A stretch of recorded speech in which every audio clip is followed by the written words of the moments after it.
right, this is the video covering Algebra 2, Unit 1. The unit name is Set, Structure, and Function. So we're going to just review our study guide, go over it with you, talk about what this unit was about. This isn't just to go through and get the answers to your study guide, and it does not give you the answers to the test. It only helps to prepare you for the test. So problem number 1, they say to list all the subsets of A. So A has elements of 1, 2, and 3. So a subset is a set that only contains elements that are in another set. So this one has 3 elements. So you're going to have subsets with 1 element. So you have a subset of 1, a subset of 2, a subset of 3. You can have subsets with 2 elements. You'd have a subset of 1, 2, of 1, 3, and of 2, 3. Now you don't ever switch these. You don't have 1, 2, and 2, 1. That's all you have. You always put them in numerical order. All right, and then every set has 2 subsets that stay all the time. Every set is a subset of itself. So a subset of 1, 2, 3 is 1, 2, and 3. And then every set has a subset of an empty set. So count them. Every set with 3 elements, you're going to have 1, 2, 3, 4, 5, 6, 7, 8 subsets to that set. Problem number 2 asks you to give the intersection of A and C. So this upside down U is the intersection. The intersection says only what is in common in both set A and C. So are there any numbers that are in both A and C? A for this problem isn't 1, 2, 3. In this problem, A is 1, 3, and 5. Right? So what is common in both A and C? There's an A1 in both, there's a 3 in both, and there's a 5 in both. So your intersection would be 1, 3, and 5. All right, the next one, ask for, it looks like this, A, the intersection of A with the intersection of B, C. Okay, so when you have these, which is a double, you're going to do what's inside parentheses first. So you're going to do the intersection of BC. So BC, the intersection of BC is going to be 2, 4, and 6. That's what's in both sets. So the intersection of this is 2, 4, 6. So now you're going to do the intersection of A and 2, 4, and 6. And A is 1, 3, 5. So there are no common elements. So your answer to number 3 is going to be an empty set or a null set because there's no common elements.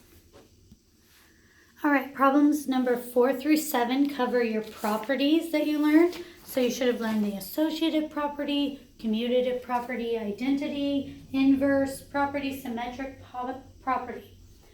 So in this case, I always explain this by commutative property is like communicating between 2 people. So it's just taking 2 different numbers and switching them. You can say 5 plus 7 equals 7 plus 5.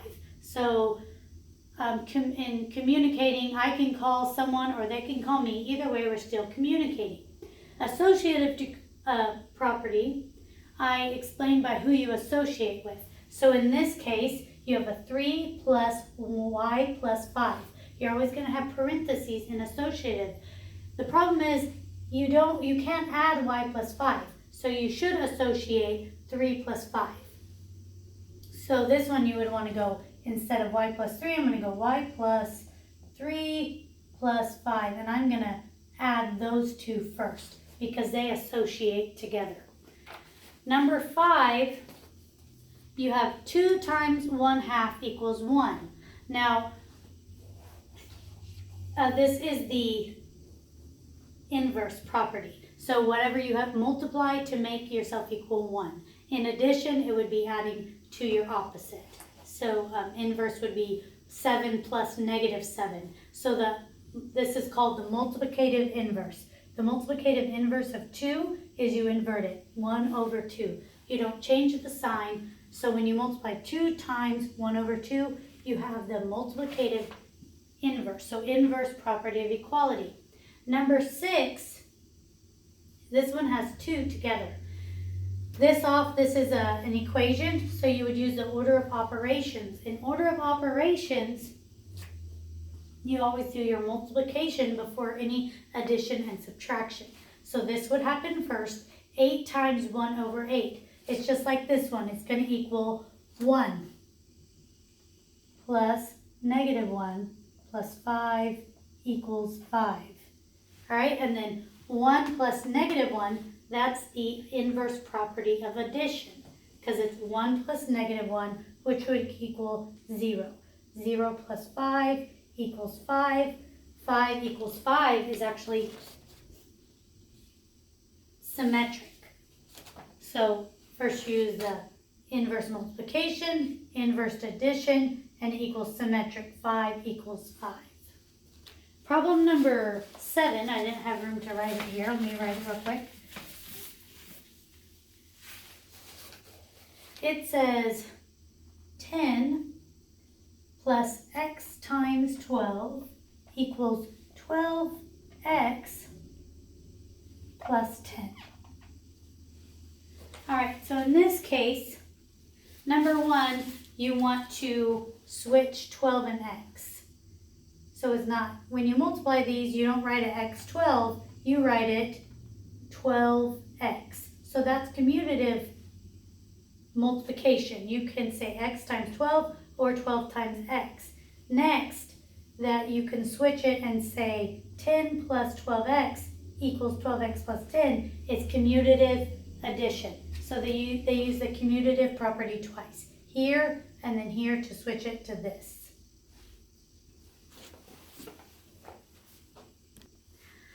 All right, number 8, they ask you to tell them they give you a set of points and ask what the range is. So remember, in a point, it's x, y, the first letter x is called the domain.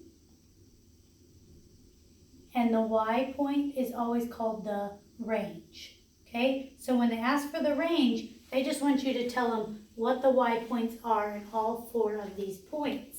Number 9 says the inverse of a function is sometimes a function.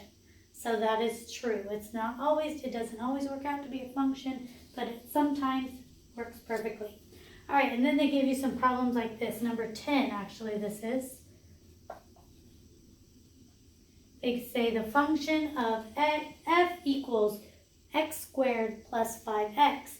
They also give you the function of g. If they don't give you one of these with a number with g, you don't have to use it, okay? They're just giving you both in every problem. So you just have to insert this number into this function. What is y when x equals negative 2? That's what they're asking. So remember to put it in here, negative 2 squared plus 5 times negative 2. So we're going to do our exponent first.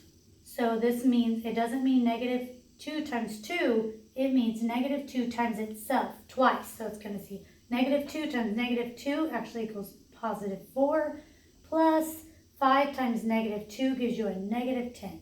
So 4 plus negative 10 actually means 4 minus 10, which gives you a negative 6. Okay, number 11, I'm going to let you do. It's almost exactly the same, but this time they give you the number for g. So insert it into the equation they give you for the function of g. 2 times 3 plus 1. All right, on number 12, they try to start making it look scary, but it's not, don't worry. So they say, what is the function of 5 in f plus the function of 6 in g? So you just put 5 into this equation here. 5 squared plus 5 times 5. Everywhere x is at, I put 5. Plus, put this in parentheses here, 2 times, in this case I'm going to use 6 plus 1. So solve for this. 5 times 5 is 25. Plus 5 times 5 is 25. Plus 2 times 6 is 12 plus 1. In parentheses. So you're going to add 5 plus 5 is 50 plus 12 plus 1 is 13. So you're going to go 50 plus 13 to get your final answer. They try to scare you even more on number 13. Problem number 13, they say, what is a function of g when x is a plus h minus when in the function of g, x is a. All right, so you're going to insert a plus h in this equation. So you're going to say 2 times x, which is a plus h, plus 1, in parentheses, minus when we just put a in here. 2 times a plus 1. All right, so first time.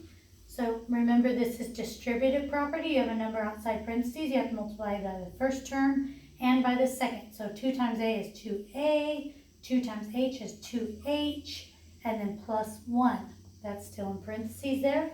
Minus 2 times a is 2a plus 1. Now this minus in front of parentheses says you have to multiply this whole thing by -1. So it's going to change the sign. So I'm going to move up here a little bit.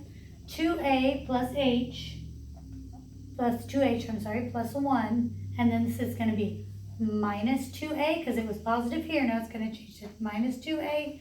And this plus is going to change to a minus 1. That's what we have to do to get rid of the parentheses, is change the signs on these. All right, now combine like terms. You have 2a minus 2a, so those completely eliminate. And you have 1 minus 1, which is nothing. All you have left is 2h. All right, number 14, we're going to start working with exponents. So remember when you multiply bases that are the same, their exponents add. Okay, so a base is just a number, and it's to an exponent. None of these have exponents. That's because they're to the power of 1. Okay, you never see a power of 1, but it's there. So this would be, you just add them, right? 1 plus 1. This would write a to the power of 1 plus 1 plus 1 plus 1, which equals a to the power of 4. All right, same thing here on number 15. They want you to write it with your exponent. So you have the 3. It's by itself there still. You have a to the power of 1, 2, 3. So you can put a cubed and b, 1, 2, 3. So also b cubed. Okay, then they want you to do it backwards. So on number 16, they say, write this without exponents. So instead of putting x to the power of 3, I'm going to put 4 and then x 3 times right here. So you're writing out a long form. And the same thing on number 17. They want you to write it without exponents. So you're going to write it. Now pay attention because this one's in parentheses. That means 4 is to the power of 3 and b is to the power of 3. So you're going to write 4 3 times and b 3 times. And you can write it like this. 4b, 4b, and 4b again. Now on number 18, they show you something else about this. On number 18, they say, this expression without exponents is what? So they have a, b, c to the power of 2. And what they want to show you here is that you can write them in order or you can write them in alphabetical order. So you can say this goes A, B, C, or in long form I can write it A, B, and C as well. I can write it either way. All right, problem number 19.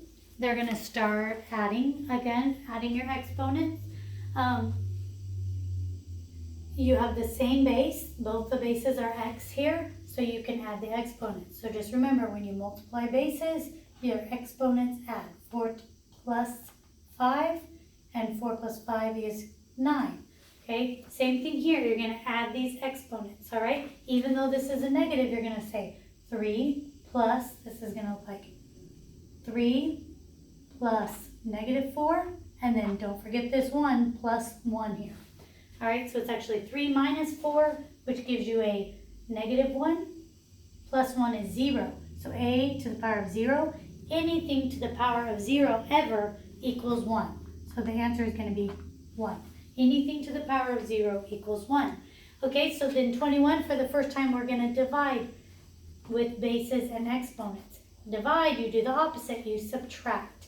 All right, so this is a division problem. You're going to say 18 divided by 2, that equals 9. And then you are going to subtract your exponents rather than add. So this time you're going to have a to the power of 3 minus 1 and b to the power of 2 minus 1.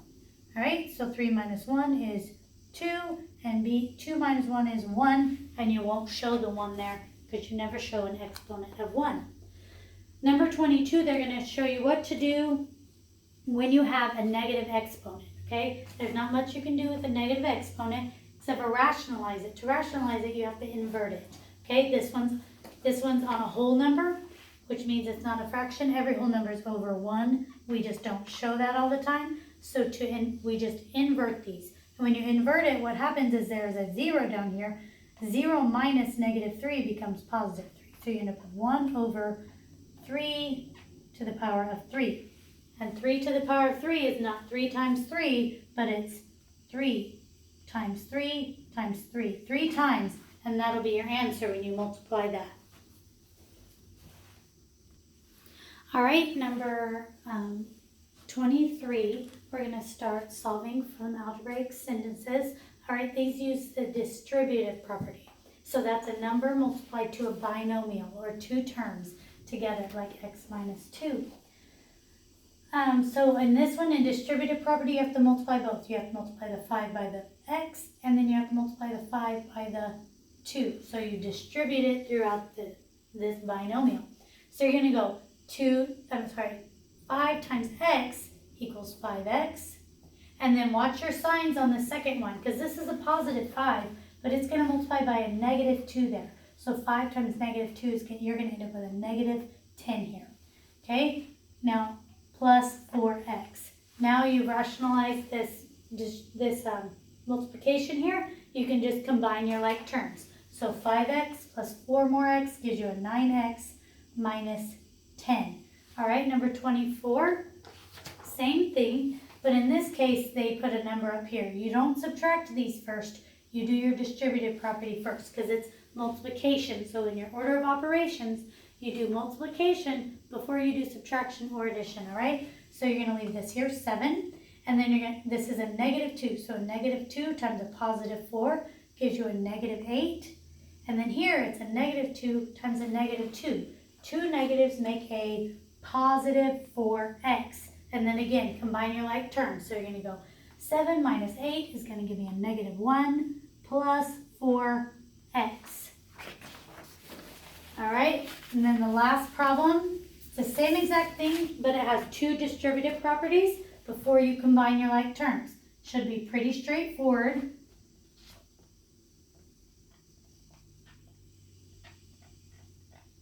My marker's going out a little bit there. All right, so don't forget to do distributive property on both of these. Distributive properties here. So you're going to go 3 times x, 3 times 3. So that gives you a 3x, and then 3 times 3 is 9. And then here, 4, this one's very simple because everything's positive in this. Oh, no, this one's not positive. I wrote that wrong. All right, so this one's going to go 4 times x is a 4x. And then don't forget, 4 times negative 5 gives you a negative 20. And then combine your like terms. So 3x plus 4x is going to give you your 7x. And then you're going to go 9 minus 20 to give you your final answer. All right, so that finishes up this study guide. Do your best. If you have any questions, feel free to ask.